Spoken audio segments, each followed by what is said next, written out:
Salut tout le monde, c'est Rito, on se retrouve pour la review du chapitre 114 de Fairy Tail, la quête de 100 ans. On va faire une analyse de tout ça, il y a quand même des choses à dire. N'hésitez pas à liker la vidéo si jamais elle vous plaît. Abonnez-vous bien sûr si vous aimez Fairy Tail. Sur cette chaîne on parle exclusivement des œuvres de Mashima, dont Fairy Tail. Pas mal de vidéos sont à prévoir, dont des vidéos sur les couples. Donc vraiment active les notifications et abonne-toi. Et bien sûr pense à me dire en commentaire ton avis sur le chapitre, mets une note sur 10. On va en parler parce qu'à la fin du chapitre il y a littéralement une révélation de fou. Bon alors le chapitre commence avec le combat entre Sai de la guilde Gold Hall, des alchimistes et Grey. Donc un combat qui au final n'est pas hyper important ou hyper incroyable, mais ce qui va nous intéresser c'est la fin du chapitre dont on parlera après. Pour ce qui est du combat, on avait, rappelez-vous, Grey qui s'était transformé en Jubia et Jubia qui s'était transformé en Grey, ce qui fait que Grey en fait est transformé en Jubia mais avait aussi la magie de Jubia, donc il va essayer de l'utiliser comme il peut, en tout cas en essayant de se rappeler comment Jubia l'utilise, sauf qu'en fait il va pas réussir à penser à autre chose que Jubia qui dit Grey-sama et tout, et qui est en kiff sur lui. Conclusion,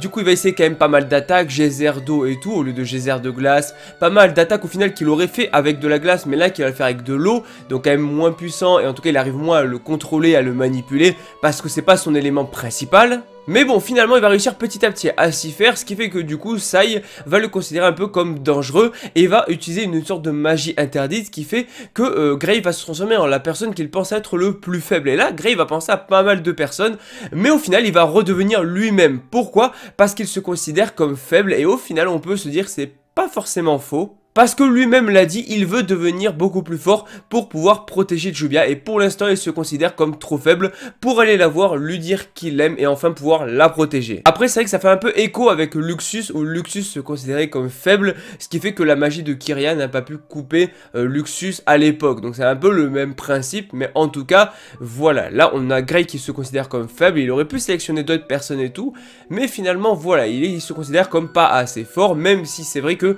si c'est pour protéger ses amis, si c'est avec sa guilde, il va être bien sûr beaucoup plus fort. Et c'est vrai que c'est justement parce qu'il est faible qu'il a des amis et qu'il a une guilde. Donc très sympa à ce niveau-là. Et au final, on a Grey qui va littéralement achever Sai, qui n'était pas si fort. Au final, ça n'a pas donné un gros combat pour Grey. Et 90% du combat, il était même pas sous l'apparence de Grey, mais l'apparence de Jubia. Donc c'est comme si c'était Jubia qui avait mené le combat. Donc conclusion, Grey n'aura pas eu de vrai combat ou de combat très sympa dans l'arc, mais il aura eu son petit combat. Sinon, pour revenir sur Dogramag, on a également Dogramag qui va affronter Natsu Suzaku, et surtout Dogramag qui va piétiner Suzaku, qui est littéralement en mauvais état, et on a Natsu qui va essayer d'intervenir et qui va réussir à le frapper, et ça va le blesser, parce qu'ils ont réussi à détruire des orbes, donc ça c'est assez intéressant, parce que Dogramag s'affaiblit, et maintenant il peut être touché par les attaques de Natsu, grâce du coup à la destruction des orbes. Mais un autre point intéressant, c'est que Dogramag est au courant que Natsu est aussi un démon, parce qu'il sent une odeur de dragon, mais également une odeur de démon. Est-ce que par hasard on pourrait un jour revoir le retour de Indy?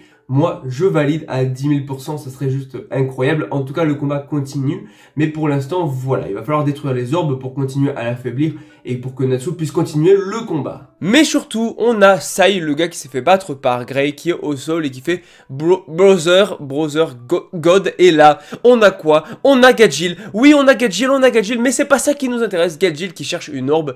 Et là, on a un perso, je ne m'y attendais pas du tout. On a l'entrée en scène du grand, du seul, de l'unique God Serena aux 8 lacryma, aux 8 dragons. Oui, c'est bel et bien le retour officiel de God Serena d'Esprigan, le premier des mages sacrés de Ishgard. Oui, il est de retour, donc maintenant beaucoup de théories s'offrent à nous, beaucoup d'hypothèses, mais également un personnage auquel justement on avait été déçu. On avait été déçu parce que le personnage était parti trop vite, on ne l'avait pas assez vu, mais Mashima va rattraper peut-être tout ça parce que c'est enfin son retour. Mais en plus d'apparaître, il fait partie lui aussi de la guilde d'alchimistes, à savoir Gold Hall. Donc à voir comment il s'est retrouvé là-bas. Maintenant c'est ça qui va être intéressant et j'espère avoir un flashback. Comment God Serena, qui était supposé mort par Acnologia, s'est-il retrouvé sur le continent de Giltena? Et comment a-t-il survécu? Et comment a-t-il rejoint? Et pourquoi a-t-il rejoint la guilde d'alchimistes? Maintenant on aura sûrement des infos dans les prochains chapitres. En tout cas j'espère vraiment un flashback et une explication qui pourrait tenir la route. Après c'est vrai qu'on peut supposer que après le combat contre Acnologia, on est God Serena qui avait une magie peut-être de soins de guérison liée à l'une de ses lacrymas anti-dragon, et peut-être que du coup de là il a été soigné et que du coup il a entendu parler des fameux dieux dragons sur le continent de Giltena. Il a peut-être décidé de le rejoindre, ce continent, pour justement voilà récupérer peut-être d'autres lacrymas, devenir plus fort, plus puissant. Et après, je présume qu'elle a également entre-temps appris la mort de Acnologia, etc.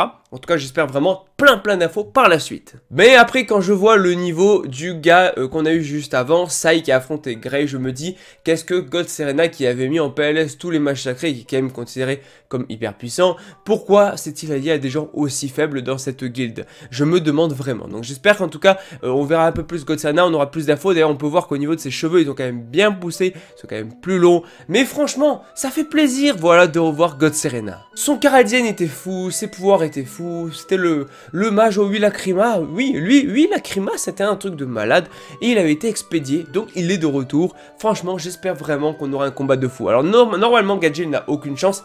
Je veux vraiment que ça soit fou. Je veux que cette fois, il soit bien exploité, qu'on ait toutes les infos autour de lui, toutes les explications sur le pourquoi et du comment, et qu'il ait un réel combat. Et imaginez, pourquoi pas l'entrée en scène de Guildars, l'entrée en scène de Guildars pour le match revanche, parce que Guildars a dit qu'il aurait aimé l'affronter de son vivant quand il était à sa pleine puissance. Donc imaginez Guildars qui arrive, Guildars contre God Serena à pleine puissance, ça serait un pur kiff. Bref, en tout cas, ça fait quand même plaisir de fou. N'hésitez pas bien sûr en tout cas à liker la vidéo si jamais elle vous plaît. Abonnez-vous si vous aimez Fairy Tail, cette chaîne est faite pour vous. Dites-moi en commentaire votre avis sur le chapitre, mettez également une petite note sur 10.